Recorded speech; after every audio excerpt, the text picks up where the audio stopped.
9:40 here on the Morning X. The warmer temperatures out there, first day of summer, and helping your fellow neighbor is what it's all about. People working cooperatively. Joining us right now, Brian McLaughlin here with PWC to talk about how you can also become a volunteer, because I know you guys do a lot. You provide help for seniors, people who maybe have disabilities, or veterans, or people living on lower fixed incomes who maybe need that small thing repaired around the house. You've been putting it off because maybe you don't have anybody. You don't know a guy who can help you out. Yeah. You're that guy.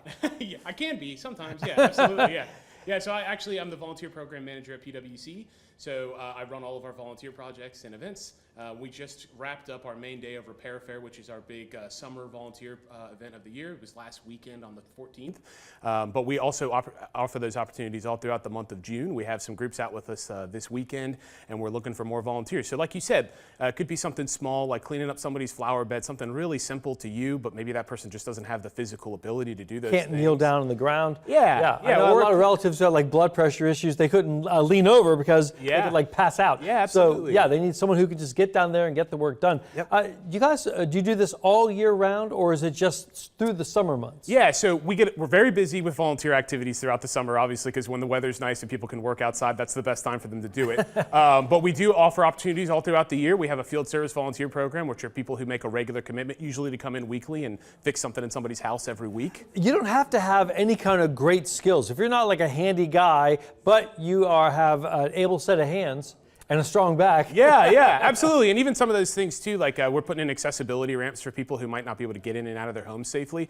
And if we have one person who's an expert on putting those ramps in, and you're just an able-bodied person that's willing to help, you can be a ton of help. They're aluminum modular platforms that need to be bolted together. It's like a big erector set essentially. So yeah, you don't have to be an expert. If there's one person on your team that is, or if you don't have any experts when it comes to that kind of work, there's always something more general, painting somebody's deck or doing some yard cleanup or something like that. That's really impactful for them. Maybe it's not an emergency, but it really helps those people have more pride in place. How many times when you're building something, you need like another set of hands just to hold that in place there while you're turning using the drill or turning the screwdriver. Absolutely. Just all those things, like an extra set of hands. You just can't, it's just invaluable sometimes. Absolutely, yeah. Getting these projects done. Yeah. What is, you've gotten a bunch of things done already this summer. What would you say is the #1 requested thing people need done? Sometimes it's the easiest thing, but sometimes you just can't get it done. Well, we put a really high focus on accessibility projects this year. So I would say the #1 thing would be like a grab bar in the shower or handrail outside. Wow, okay. Yeah, and so as people age in place, you could get up those stairs very easily 5 years ago, but maybe you can't do that anymore, or we want to avoid falls and slips in the bathroom and things like that. So I would say that's probably our most popular request when it comes to what volunteers are able to do.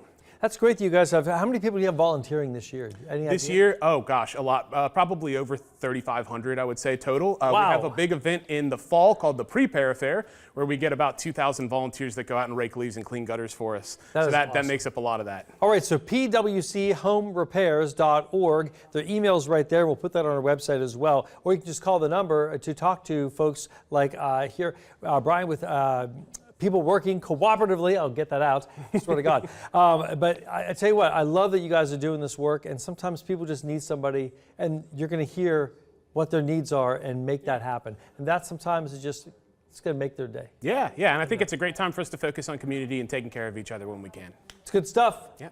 Thanks for coming on so much. Thank you so much. All right, and we'll give them a call if you can help, and you have an able-bodied set of hands, help them out. All right, we'll be right back.